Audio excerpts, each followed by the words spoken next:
Bakery স্টাইলে pound cake যদি ঘরে থাকা সামান্য উপকরণ দিয়ে ঘরে বসেই বানিয়ে নেওয়া যায় সম্পূর্ণ হেলদি উপায়ে এবং বেকারির থেকেও অনেক গুণ মজা হয়, তাহলে কেমন হয় বলুন তো?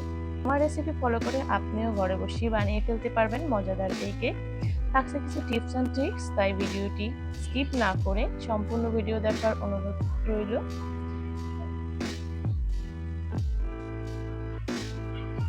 চলুন এবার মূল রেসিপিতে ফেরা যাক।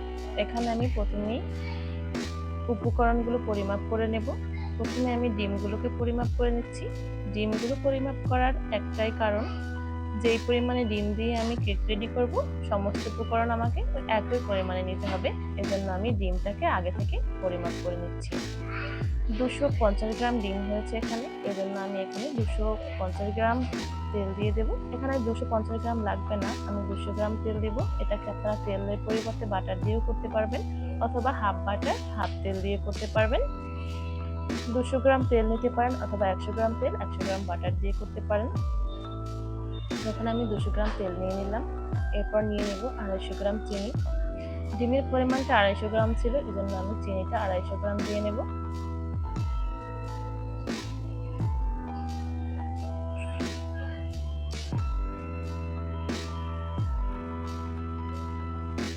এরপর আমি শুকনো উপকরণগুলো মেপে নিব।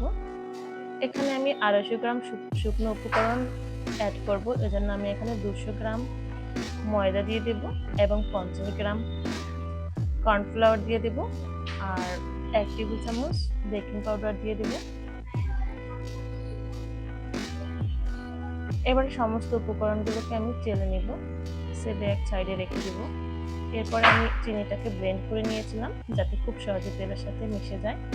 আস্ত চিনি দিয়েও আপনি করতে পারবেন, একটু দেরি লাগে, এজন্য আমি চিনিটাকে ব্লেন্ড করে নিই যাতে চিনিটা গলেছে কিনা, গলেছে না না গলেছে এ ব্যাপারে কোনো সন্দেহ না থাকে। চিনি আর তেলটাকে আমি প্রথমে বিট করে নেব। এটা যখন একটু সাদাতে বা ক্রিমি টাইপের হয়ে যাবে একটু, তখন আমি একটু একটু করে এর মধ্যে ডিম অ্যাড করব আর বিট করব। অল্প করে ডিম অ্যাড করব আর বিট করে মিলিয়ে নেব।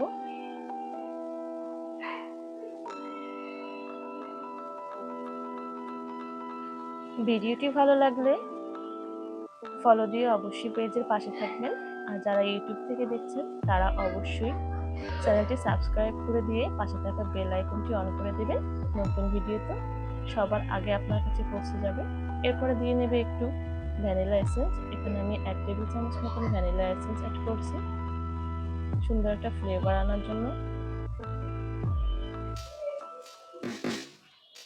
আমার বিট করা হয়ে গেছে, এটা ফোমি টাইপের করার কোনো দরকার নেই, শুধু মিলে গেলেই হবে উপকরণগুলো। এবারে আমি শুকনো উপকরণ সব ঢেলে দিয়ে বিটার দিয়ে হাত দিয়ে একটু করে নেড়ে দিলাম। এরপরে বিটারের স্পিডটা বাড়িয়ে আমি 5 সেকেন্ড মতো বিট করে এটাকে মিলিয়ে নেব। মিলিয়ে নেওয়া হয়ে গেলে এটাকে আমি মোল্ডে ট্রান্সফার করে নেব।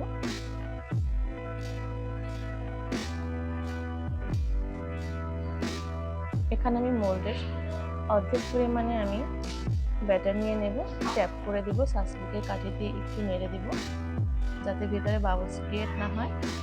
এরপর বাকিটুকু আমি ঢেলে নিলাম। এরপরে এটাকে আমি ওভেনে নয় চুলাতে বেক করে দেখাবো। আগে থেকে চুলার উপর একটা হাঁড়ি দিয়ে রেখেছিলাম হিট করার জন্য। হিট করা হাঁড়ির ভিতরে এখন আমি মোল্ডটা বসিয়ে ঢেকে দিব 30 মিনিটের জন্য। উপরে একটা ভারী কিছু দিয়ে দিতে হবে যাতে ভেতর থেকে বাষ্পটা বেরিয়ে না হয়। 30 মিনিট পর আমার কেকটা বেক হয়ে গেছে। এবার আমি উপর থেকে সুগার সিরাপ দিয়ে দিচ্ছি, এতে করে কেকটা ময়েস্ট থাকবে।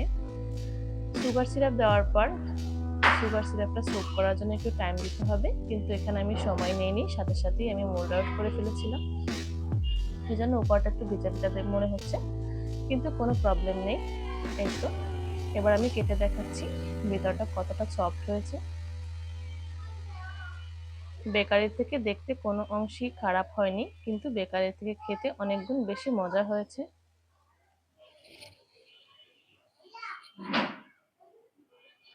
আমার রেসিপি যদি আপনাদের ভালো লেগে থাকে অবশ্যই চ্যানেলটি সাবস্ক্রাইব করে পাশে থাকবেন।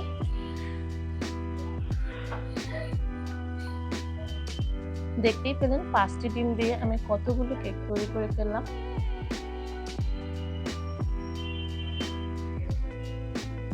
ভিডিওটি ভালো লাগলে লাইক, কমেন্ট অ্যান্ড শেয়ার করে দিবেন। যারা ফেসবুক থেকে দেখছেন তারা পেজটি ফলো করে দিবেন, যারা ইউটিউব থেকে দেখছেন তারা সাবস্ক্রাইব করে পাশে থাকবেন।